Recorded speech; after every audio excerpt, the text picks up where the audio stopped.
El Primero de la Mañana. Con Analía Soria y Claudio Ponce de León. Más escuchás, más te informás. Bien, lo tengo al doctor Rey. ¿Está? ¿No está? ¿Está? ¿No está? Doctor Luis Rey, qué gusto escucharlo nuevamente. ¿Cómo está?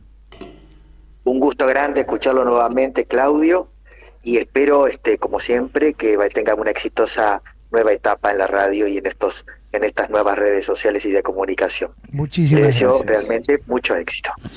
Bueno, un balance de su parte de estos meses de gobierno del doctor Milei, en materia económica, claro, ¿no? Así es. Bueno, la última vez que habíamos hablado, Claudio, estábamos durante la gestión de Alberto Fernández, ministro de Economía era Sergio Massa.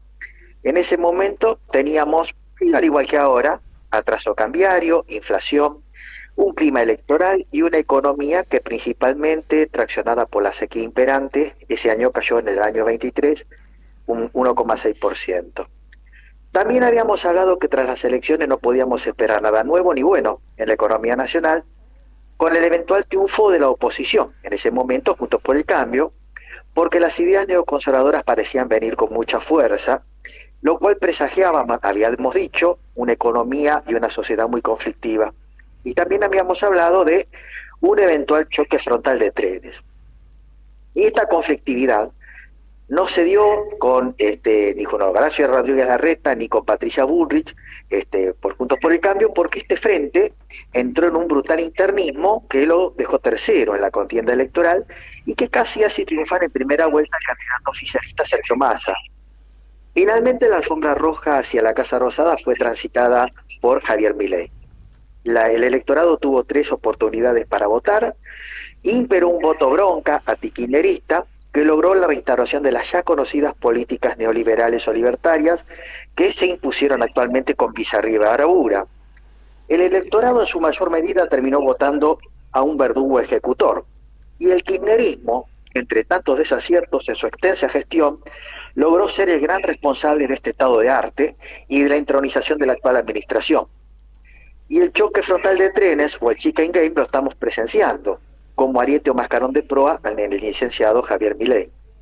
En una economía que para este 2024 se pronosticaba que iba a crecer un 2 o 3%, los pronósticos dicen que va a caer un 3,5%.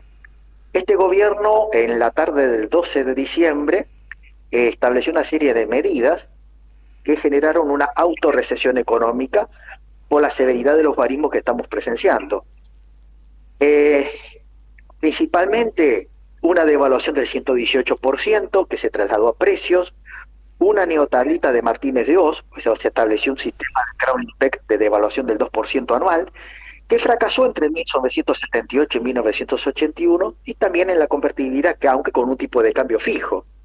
Una gran licuación de gastos, gasto público, salarios, jubilaciones, pensiones, planes, que siguió en ese sentido la tónica que había impuesto la administración Fernández a través de su ministro de Economía Guzmán, Bataki y Massa. Una baja del gasto público con quita de subsidios, que en realidad se traduce en tarifazos en cuotas que actualmente estamos sufriendo, y una corte brutal de la obra pública que genera o es fuerte generador de la gran recesión que está teniendo el país. Un impuestazo, subió 10 puntos el impuesto al país, y más tarde con la reforma impositiva se hizo tributar a la cuarta categoría, a la clase media, con el impuesto a las ganancias. Y la abdicación del rol regulador del Estado en la economía, gran culpable de la inflación imperante, que en definitiva hace que la economía tenga ingresos de Haití y precios de Suiza. Junto con estas medidas, el decreto 70/23, la ley de bases y la reforma impositiva, perfilan al país con un importante riesgo antiindustrial, una economía de enclave y extractivista con la sanción del RIGI, el régimen de inversiones, el régimen de incentivo de grandes inversiones, con una economía que se perfila a la producción de bienes sin valor agregado y con un incremento del desempleo estructural. Mayor empobrecimiento de la población, precarización laboral, retraso cambiario, pérdida de competitividad de la economía nacional y mayor endeudamiento. Todos los típicos síntomas que venimos advirtiendo junto con el doctor Conesa, que es el modelo de economía de casino o liderado por deuda, o modelo de concentración de renta financiera, fuga y endeudamiento. Es lo mismo que tenemos hace 50 años y que predomina en la economía nacional. Las marchas de los jubilados, las marchas de los estudiantes, hoy tenemos la segunda, y los planteos de los sectores excluidos y empobrecidos del modelo, arrojan los primeros resultados de una gestión en casi 10 meses de gestión. Los primeros resultados: aumento de la pobreza, desempleo principalmente del sector privado, cierre de firmas, algunas importantes transnacionales están yendo del país, precarización laboral, deflación que parece interminable, endeudamiento y una inflación que es uno de los principales pilares de este gobierno que no logra sojuzgar. Básicamente esto, en síntesis, Claudio, es lo que tenemos en los primeros 10 meses de gestión de la administración Milei.